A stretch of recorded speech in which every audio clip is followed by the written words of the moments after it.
이신영 총무님 기도로 우리 예배 시작하도록 하겠습니다.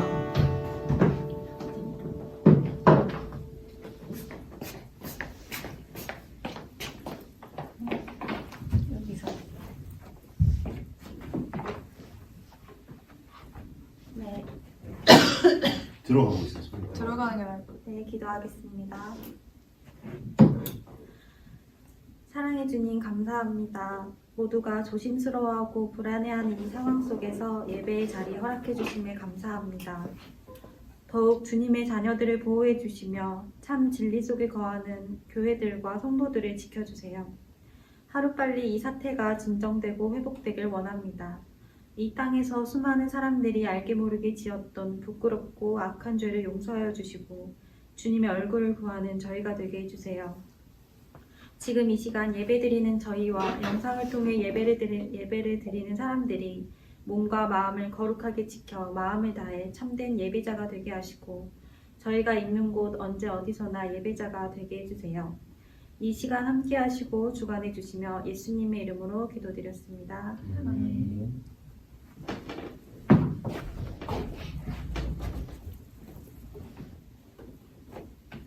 다 함께 찬양 같이 하도록 하겠습니다. 오직 주의 사랑에 매여 우리 같이 찬양하시겠습니다.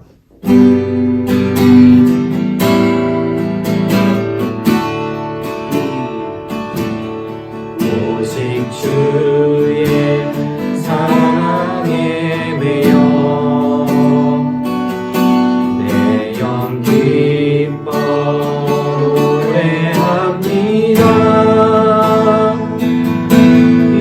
소망의 언덕 기쁨의 땅에서 주께 사랑드립니다. 오직 주의 임재 안에 갇혀 내 영영 기껏 찬양합니다. 소명의 언덕 거룩한 땅에서 주의 예배드립니다. 주께서 주신 모든 은혜 다들 말할 수 없네. 즐거이 주를 따르렵니다. 주께 상드립니다. 다시 한번 오직 주의 사랑에 매여 오직 주의 사랑에 매여 내 영 기뻐 노래합니다. 내 영 기뻐 노래합니다. 소망의 언덕 기쁨의 땅에서 주께 사랑드립니다. 오직 주의 임재 안에 갇혀 오직 주의 안에 갇혀 내 영 기뻐 찬양합니다. 소명의 언덕 거룩한 땅에서 주께 예배드립니다. 주께서 주신 모든 은혜 주께서 주신 모든 은혜 나는 말할 수 없네. 즐거이 주를 따르렵니다. 주께 상드립니다. 주께서 주신 모든 은혜 주께서 주신 모든 은혜 나는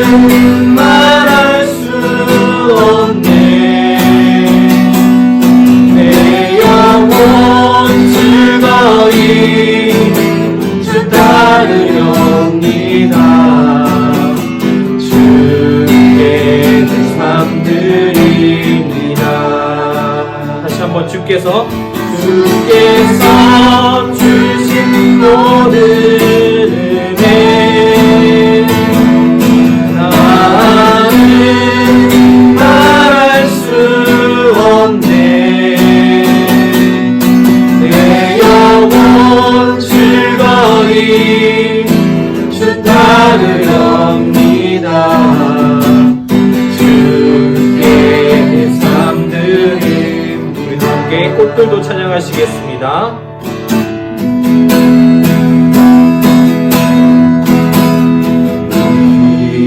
이곳에 생명샘 솟아나 눈물 홀짝 지나갈 때에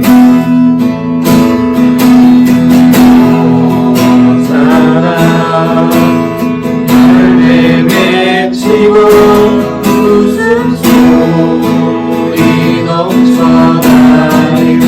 다시 한번 이곳에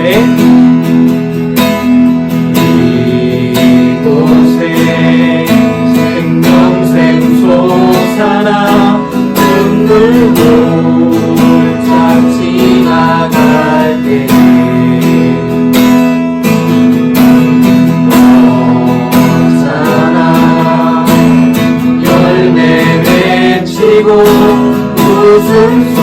웃음소리 넘쳐나리라.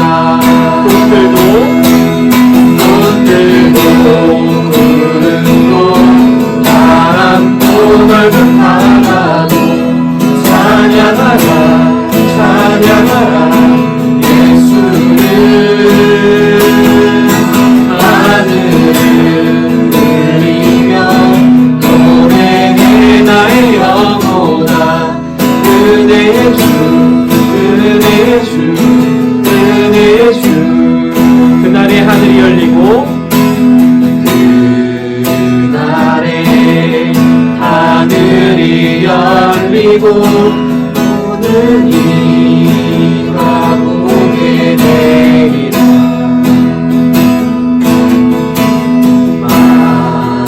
마침내 꽃들이 피고 영광의 주가 오시리라. 손들도 구름도 바람도 넓은 바다도 찬양하라 찬양하라 예수를. 하늘을 울리며 노래해 나의 영혼아. 은혜의 주 은혜의 주 은혜의 주. 꽃들도 구름도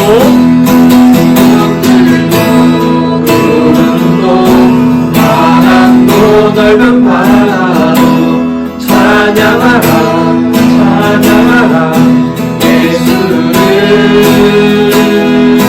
하늘을 울리며 노래해 나의 영혼아. 은혜의 주 은혜의 주 은혜의 주.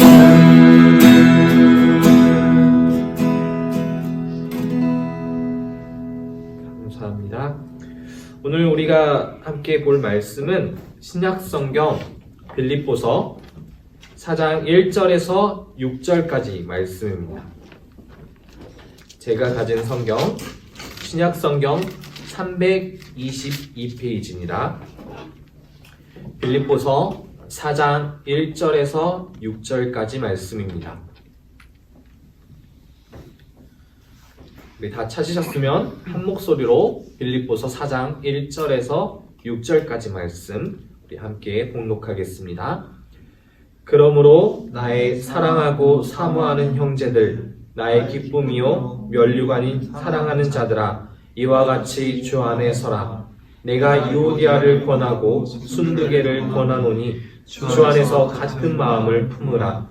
또 참으로 나와 멍에를 같이 한 내게 구하노니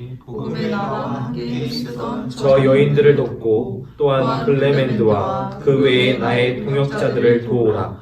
그 이름들이 생명책에 있느니라. 주 안에서 항상 기뻐하라. 내가 다시 말하노니 기뻐하라. 너의 관용을 모든 사람에게 알게 하라. 주께서 가까우시니라. 아무것도 염려하지 말고 다만 모든 일에 기도와 간구로 너희 구할 것을 감사함으로 하나님께 아뢰라. 아멘. 사람은 누구나 기쁨과 즐거움 그리고 행복을 추구합니다. 내 삶이 순탄하고 형통할 때 우리는 참으로 기쁘고 행복합니다. 내 소망과 계획 그리고 꿈이 이루어졌을 때 참 감사하게 됩니다. 집안이 평안하고 자손들이 건강하고 또 좋은 미래를 이루어갈 때 참 기쁩니다.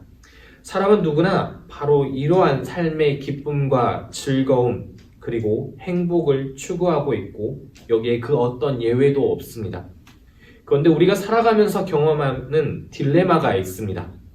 코로나19로 인해서 무너진 일상을 보게 됩니다. 학교를 가고 싶어도 가지 못하고 예배를 드리고 싶어도 자유롭게 예배를 드리지 못하는 안타까운 일상이 반복되고 있습니다. 일상이 이렇다 보니 우리 현실을 돌아보면 기쁨보다는 아픔이 그리고 즐거움보다는 어려움이 그리고 행복보다는 고통이 우리 삶 가운데 드리워져 있는 것을 보게 됩니다. 성경에서는 바로 이러한 삶의 모습을 고난이라고 표현합니다. 고난은 나를 힘들게 하는 구체적인 상황들입니다. 내가 건강이 좋지 않거나 질병에 걸리면 그것은 나에게 고난입니다. 내가 돈이 너무 없어 궁핍하거나 사업이 실패하면 그것은 고난입니다. 믿었던 사람에게 따돌림 당하고 신뢰가 깨어지는 인간관계는 커다란 고난입니다. 성취와 성공은커녕 꿈이 깨지고 소망이 무너져 내리게 되면 그것은 나에게 큰 고난입니다. 우리 인생은 크고 작은 고난들로 채워져 있습니다. 이러한 고난 속에서도 우리에게 가져다 주는 것이 있는데 그것은 바로 고통이라는 것입니다. 고통은 고난의 현실 속에서 내가 겪을 수밖에 없는 아픔입니다. 고난과 고통은 항상 같이 갑니다. 그리고 불행하게도 고난과 고통은 우리가 피할 수 없는 우리의 삶의 일상이기도 합니다. 여러 가지 고난의 모습 가운데 미래의 고난이 있습니다. 가까운 미래에 나에게 닥쳐올 수도 있는 고난을 내가 미리 예상하는 것입니다. 실제 이 고난의 현실이 올 수도 있고 오지 않을 수도 있습니다. 그런데 그 미래의 고난이 나에게 닥쳐올 것이라고 생각할 때 우리에게 무거운 짐처럼 느껴지는 것이 있습니다. 바로 근심입니다. 이 근심은 내 마음에 있는 기쁨과 즐거움, 행복은 한순간에 사라집니다. 근심하는 마음에는 오직 깊은 고통이 있을 뿐입니다. 고난이 인생에 피할 수 없는 현실이듯이 근심 또한 인생에 피할 수 없는 현실입니다. 그렇다면 우리는 이 근심 앞에서 어떻게 해야 할까요? 성경은 이에 대해 한 가지 답을 우리에게 전해줍니다. 그것은 바로 기도해야 한다는 것입니다. 근심은 본질적으로 고난이 닥쳐올 것이라는 두려움과 불안입니다. 두려움과 불안이 우리를 덮칠 때 성경은 근심하는 것 대신에 새로운 행동 양식을 우리에게 제시하고 있습니다. 그것은 오늘 본문 말씀에 빌립보서 4장 6절 말씀에 기록되어 있습니다. 그것은 바로 기도하라는 것입니다. 여기서 우리는 한 가지 큰 교훈을 발견할 수 있습니다. 미래에 닥쳐올 수도 있는 고난, 바로 그 두려움과 불안이 우리를 엄습할 때 우리 앞에 두 가지 선택이 놓여 있습니다. 첫째는 나의 한계를 절감하며 고통을 받는 것입니다. 그것이 근심입니다. 둘째는 미래를 하나님께 맡기며 온전히 하나님의 은총에 의지하는 것입니다. 그것이 바로 기도입니다. 오늘의 성경 말씀은 근심 대신 기도하라고 말씀하십니다. 사순절의 참된 의미를 기억하는 하남교회 청년 여러분이 되기를 원합니다. 사순절은 예수님의 고난에 동참하는 기간입니다. 예수님께서는 수많은 기적과 치유를 행하시기도 하지만 그 이상으로 우리와 똑같은 인간적인 모습을 보여주셨습니다. 마태복음 26장에 보시면 예수님께서는 겟세마네 동산에 올라서 밤을 지내시는 장면이 나옵니다. 바로 그 밤의 어두움이 지나가면 예수님께서는 십자가의 죽음을 맞으셔야 합니다. 죽음을 앞둔 예수님의 심경, 그것을 예수님께서는 마태복음 26장 28절에 내 마음이 매우 고민하여 죽게 되었으니 라고 표현하고 계십니다. 근심이라는 현실 앞에 죽을 것 같은 고통을 겪고 계시다고 직접 토로하시는 모습은 참으로 인간적인 모습입니다. 그런데 예수님은 거기서 그치지 않으셨습니다. 예수님은 바로 그 근심 가운데 기도하셨습니다. 간절하게 기도하셨습니다. 성경을 보면 땀방울이 핏방울이 되도록 기도하셨습니다. 성경 전체에 과연 이보다 더 간절한 기도가 어디에 있겠습니까? 근심 가운데 예수님께서는 모든 성경 말씀 가운데 가장 간절한 기도를 하나님께 올려드리고 있는 것입니다. 이 겟세마네 동산에 예수님께서 우리에게 주시는 교훈이 있습니다. 그것은 근심에 부닥쳤을 때 간절히 기도해야 한다는 사실입니다. 근심이라는 현실 앞에 우리가 기도해야 하는 두 가지 이유가 있습니다. 첫째는 미래는 하나님께 달려있기 때문입니다. 성경에서는 분명히 구하라 주실 것이요, 두드리라 열릴 것이요, 찾으라 그러면 찾을 것이라고 말씀하셨습니다. 물론 주시는 분은 하나님이시기에 주시고 안 주시고는 오직 하나님께 달려있습니다. 그러나 구하고 두드리며 찾는 것은 우리가 해야 할 일입니다. 구하지도 않고 두드리지도 않고 찾지도 않으면서 주시기를 바라는 것은 바른 신앙이 아닙니다. 미래는 하나님께서 주관하시는데 성경을 보면 기도는 심지어 하나님의 마음을 바꾸게 할 수 있음을 가르치고 있습니다. 기도해야 합니다. 주실 것으로 믿고 간절히 기도해야 합니다.